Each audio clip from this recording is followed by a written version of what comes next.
जय भीम साथियों। महाजन भीम आर्मी में इंडिया चैनल में आप सभी का स्वागत है।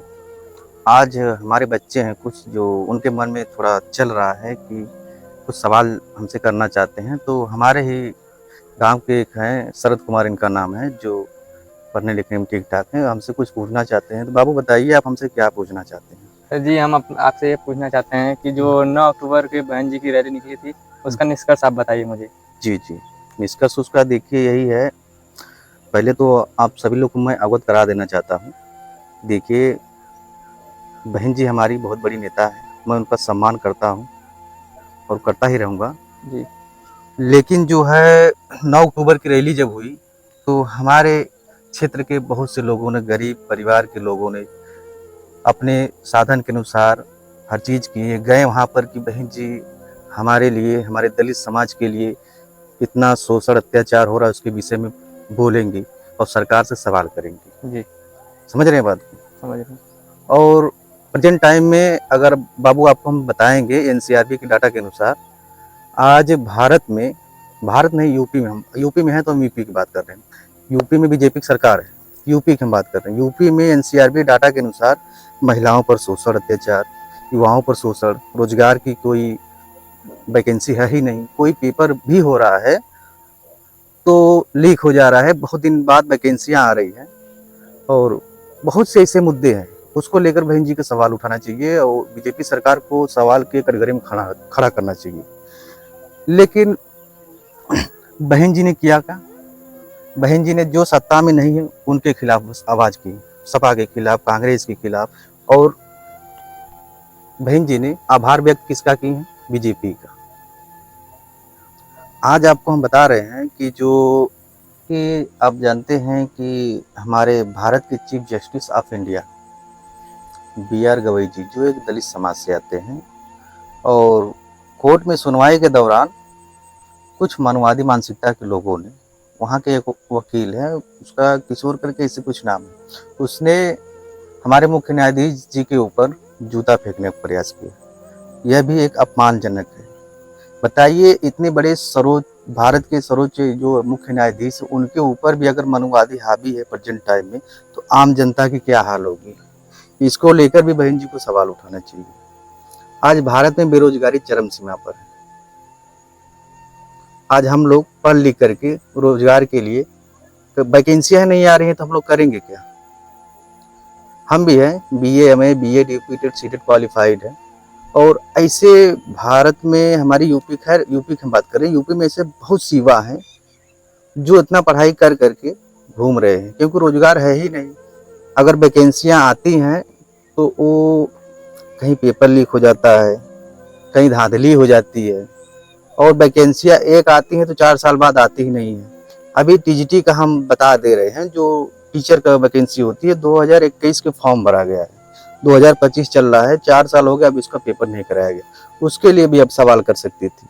और हमारे भारत में महिलाओं के ऊपर इतना शोषण हो रहा है, बलात्कार हो रहा है, हत्याएं हो रही है। अभी कहीं भी देखो, दलित बेटी के साथ बलात्कार, दलित बेटी के साथ अत्याचार, दलित बेटी के साथ, दलित युवा के साथ हत्या कर दी गई। अभी कहीं कोर्ट में, अभी अबर क्षेत्रीय में देख लीजिए, अगर दलित समाज के ऊपर कहीं शोषण अत्याचार या कुछ होता है, अगर वो थाने में जाता है तो वहाँ FIR तक नहीं लिखा जाता है। फिर यही भीम आर्मी की टीम और आजाद समाज पार्टी जा करके न्याय के लिए गुहार लगाते हैं, रोड पे बैठ जाते हैं न्याय के लिए। आज बहन जी इसको लेकर भी सवाल उठा सकती थी, लेकिन बहन जी ने इस सवाल को उचित नहीं समझा। बहन जी ने बीजेपी की भी आभार व्यक्त की, जिससे आज बीजेपी के कार्यकर्ताओं में, बीजेपी के नेताओं में खुशियां का माहौल है। वो आप न्यूज चैनल उठाकर हर एक देख सकते हैं। देखिए, सवाल वही करते हैं जो पढ़े लिखे शिक्षित होते हैं। मरे हुए लोग कभी सवाल नहीं करते हैं। अगर आप पढ़ेंगे, शिक्षित रहेंगे, तभी आप लोग सवाल जवाब कर सकते हैं। आज बाबा साहब ने और मानवर साहब ने बहुजन समाज के लिए कितना संघर्ष किए, कितना क्या किया। आज हम भी जो कुछ बोल रहे हैं हकीकत कह दे, ये हम लोग ये संघर्ष करें, ये हम लोग चंद्रशेखर भैया जी को देख कर रहे हैं। आज उनके संघर्ष को हम सलाम करते हैं, चंद्रशेखर भैया जी को, हमारे लोकसभा नगीना से सांसद जी। देखिए, मैं किसी को गलत नहीं ठहराता हूँ, लेकिन भाई जो समाज में होगा तो उस गलतियों को उजागर करना हम लोग का काम है। अगर हम नहीं उजागर करेंगे तो अंधभक्त बने रहेंगे तो फिर हमारे समाज में सुधार कैसे आएगा, हमारा समाज आगे कैसे बढ़ेगा। क्योंकि बाबा साहब ने कहा है अगर अपने समाज को आगे ले जाना है तो सत्ता लाना जरूरी है। सत्ता एक ऐसी चाबी है जिससे हर मुसीबत की ताला खोला जा सकता है। सत्ता एक ऐसी चाबी है। तो हम लोग सत्ता में कहाँ हैं, 15 साल से यही तो देख रहे हैं। बहन जी को हम लोग 15 साल से वोट कर रहे हैं, जीत रही है, बहुमत से बीजेपी जीत रही है। तो ये सब कुछ हलचल होता है मन में कि कुछ सवाल अंदर होता है। देखिए हम लोग पढ़े लिखे हैं, अब पहले भी बताएं अभी बता रहे हैं, तो सवाल जो बढ़ता है वो अच्छा भी होता है। सवाल अगर आप करेंगे तो आप में भी सुधार आएगा, हमारे समाज में भी लोग जागरूक होंगे कि कोई है जो अपने समाज के लिए आवाज़ उठा रहा है। अभी कहीं भी शोषण अत्याचार होता है। हम अभी किराकत में आज से 10-15 दिन पहले वहाँ पर एक केवटी वीरमपुर में घटना थी। दलित समाज को ऊपर रात को कुछ मनवादी लोगों ने 8 बजे लगभग जा करके महिला को भी मारे, उस व्यक्ति को भी मारे। थाना में महिला ने और जिसका शोषण हुआ है उन्होंने एप्लीकेशन दिया, FIR तक नहीं लिखा गया। फिर हम लोग भीम आर्मी की टीम पहुंच करके उसके न्याय के लिए एप्लीकेशन दिए, बहुत संघर्ष के तब जाके FIR लिखा गया। तो आवाज़ उठाना बहुत अच्छी चीज़ें हैं। ये नहीं कि देखिए सवाल किससे किया जाता है, अगर जो बड़े नेता होते हैं वो सब जानते हैं हम बहुत बड़े चीज़ है नहीं, हम एक तिनका के बराबर हैं, हम अपने आप को बड़ा कभी नहीं समझते। लेकिन सवाल अगर करना चाहिए किसी को तो जो सत्ता में उससे पूछना चाहिए कि आपने इतने साल में किया क्या है हमारे समाज के लिए, हमारे युवाओं के लिए, हमारी महिलाओं के लिए। लेकिन उस पर तो कोई कुछ कह ही नहीं रहा है, और जो सत्ता में नहीं है उसके ऊपर सवाल की है बहन जी ने। ये सब साफ जाहिर हो। अब अभी आप देखना बीजेपी के जितने कार्यकर्ता बड़े बड़े नेता हैं सब कितने खुश हैं, बहन जी बहुत अच्छा कर रही हैं, बहन जी हम लोग के साथ है, बहन जी। और न्यूज़ चैनल उठाकर आप देखना तो उसमें बहुत अजब अजब तरीके की बहन जी हमारे साथ में मिल गई हैं। खैर बहन जी ने बीजेपी के गठबंधन से 2-3 बार सरकार भी बनाई है, ऐसी बात नहीं है।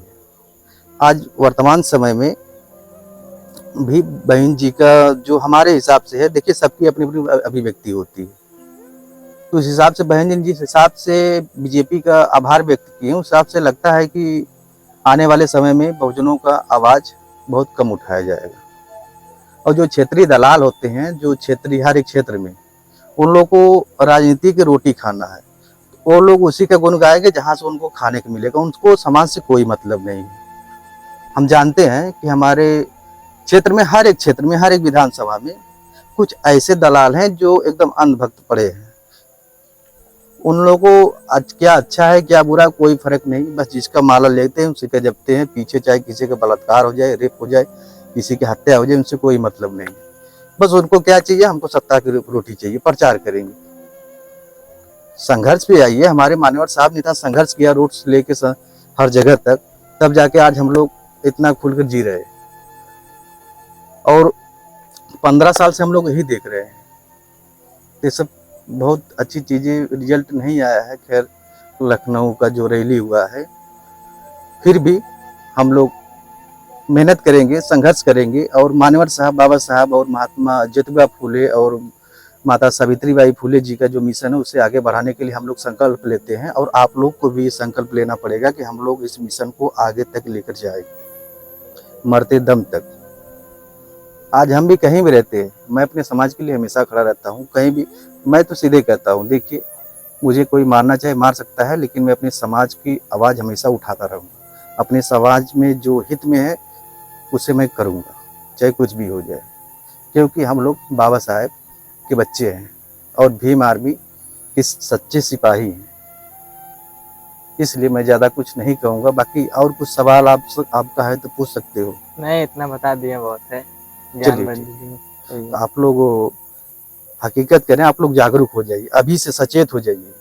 क्योंकि इलेक्शन सामने है, बहुत से दलाल घूमेंगे आपको गुमराह करने के लिए, तो आपको उन लोगों से बचना है। और जो प्रेजेंट टाइम में आपके हक अधिकार की आवाज़ उठा रहा है, जो जेलें काट रहा है, जो संघर्ष कर रहा है, उसके साथ आप लोग खड़ा रहिए, मैं आप लोग से यही कहूँगा। क्योंकि हमारे भैया जी को बहुत से लोगों ने, जो नगीना लोकसभा सांसद चंद्रशेखर भैया जी, उनको कहते थे बीजेपी की बी टीम है, लेकिन लखनऊ में सभी को पता चल गया होगा कि कौन बीजेपी की बी टीम है, कौन नहीं है। मैं ज़्यादा कुछ नहीं कहूँगा, जो समझदार होंगे समझेंगे, और जो अनभक्त होंगे, अनपढ़ होंगे, जाहिल होंगे, सत्ता के दलाल होंगे, वो कभी बात को नहीं समझेंगे। ठीक है, बाकी इसी लंबा वीडियो हो जाएगा, फिर नेक्स्ट वीडियो में आप लोगों से बात करूंगा। तब तक के लिए नमस्कार, जय भीम, जय भारत, जय संविधान।